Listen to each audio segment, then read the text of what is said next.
ആടുജീവിതം കണ്ടിട്ട് ഏകദേശം 1 മണിക്കൂർ കഴിഞ്ഞു. 5 മണിക്ക് പടം കഴിഞ്ഞിട്ട് ഇറങ്ങി 6:15, 1.5 മണിക്കൂറായിട്ട് അതിനൊന്ന് റിക്കവർ ആവാൻ പറ്റില്ല.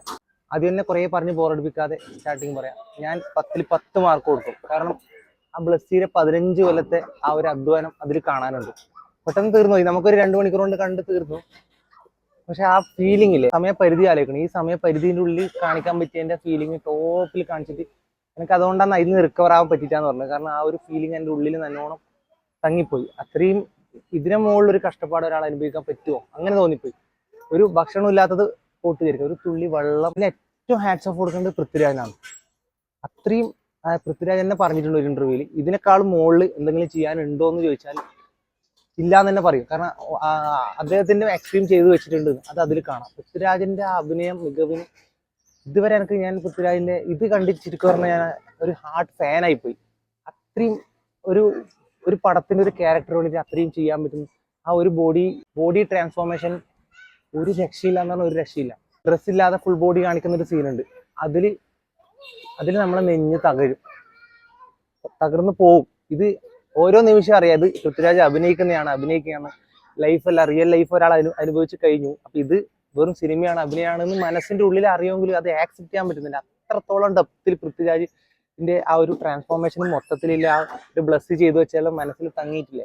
ഇപ്പോഴും ഞാൻ റിക്കവർ ആയിട്ടില്ല. നിങ്ങൾ എന്തായാലും കാണും, ഒരു ഇമോഷണൽ ട്രീറ്റ് തന്നെയാണ് ബ്ലസ്സി നമുക്ക് സമ്മാനിച്ചിട്ടുള്ളത്. ഇതിൽ ഹക്കീമായിട്ട് അഭിനയിച്ച ഒരു കഥാപാത്രം ഉണ്ട്. അത് പൃഥ്വിരാജിന്റെ കൂടെ ഗൾഫിൽ പോയ ആ ഒരു ഹക്കീം എന്നുള്ള കഥാപാത്രം അവനിൽ മരിക്കുന്നുണ്ട്. ആ മരിക്കുന്ന സമയത്തിൽ ഒരു 10 മിനിറ്റ് ആക്ടിങ്, അതുവരെ ആക്ടിങ്ങിനെ കുറിച്ച് എനിക്ക് പറയാൻ യോഗ്യനല്ല.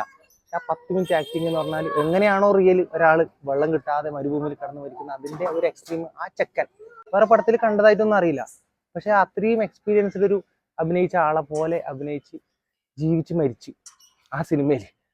അങ്ങനത്തെ, അതായത് മൊത്തം ഒരു ഇമോഷണൽ ടച്ച്, ഇമോഷണലി ട്രീറ്റ് തരുന്ന, സങ്കടത്തിന്റെ ഒരു ട്രീറ്റ് തരുന്ന ഒരു പടം തന്നെയാണ് അത്. ഈ കഥ വായിച്ചവർക്ക് ചിലപ്പോൾ അത്ര കിട്ടണം എന്നില്ല നിർബന്ധമായിട്ട്. കാരണം കഥയിൽ നമുക്ക് കുറച്ചും കൂടി ആഴത്തിലേക്ക് എത്തുന്നു. ഒരു ബ്ലസ്സി പറഞ്ഞ ഒരു 7 മണിക്കൂർ എടുക്കും ഒരു കഥ, ഈ കഥ ഫുള്ളായിട്ട് സിനിമയാക്കണമെങ്കിൽ. അത്രത്തോളം കാണാൻ നമുക്ക് ബോറും അടിക്കും. പക്ഷെ ആ കഥയിൽ നമുക്ക് കുറച്ചും കൂടി ഡെപ്ത് കിട്ടുന്നുണ്ട്. കഥ വായിക്കാത്തവർക്ക് ഭയങ്കര ടച്ച് ആയിരിക്കും, കഥ വായിച്ചവർക്ക് എന്റെ അത്ര ഫീൽ കിട്ടുമെന്ന് എനിക്കറിയാം. ഞാനും പകുതി കഥ വായിച്ചിട്ടുണ്ട്. ഇത് വെച്ചിട്ടാണ് ഞാൻ കമ്പയർ ചെയ്യുന്നത്. ഫുള്ള് ഞാൻ വായിച്ചില്ല. ആ പകുതി കഥയിൽ വരുമ്പോൾ തന്നെ കുറേ ഏറെ പോർഷൻ സിനിമയിലേക്ക് കൊണ്ടുവരാൻ പറ്റുന്നില്ല. എന്നാലും കൊണ്ടുവന്ന അത്രയും ഭാഗം ഭയങ്കര ഡെപ്ത് ആയിട്ട്, വായിച്ചവർക്ക് ഇത്ര ഡെപ്ത് കിട്ടുമെന്ന് എനിക്കറിയില്ല. എന്നാലും വായിച്ചവരും ഇത് സിനിമ ആയിട്ട് നമ്മൾ എന്തായാലും നിർബന്ധമായിട്ട് കാണും. വായിക്കാത്തവർ നിർബന്ധമായിട്ട് കാണും. 10ൽ 10 മാർക്ക് ഞാൻ കൊടുക്കും. ബാക്കിയുള്ളവർക്ക് അങ്ങനെയാണെന്ന് എനിക്കറിയില്ല.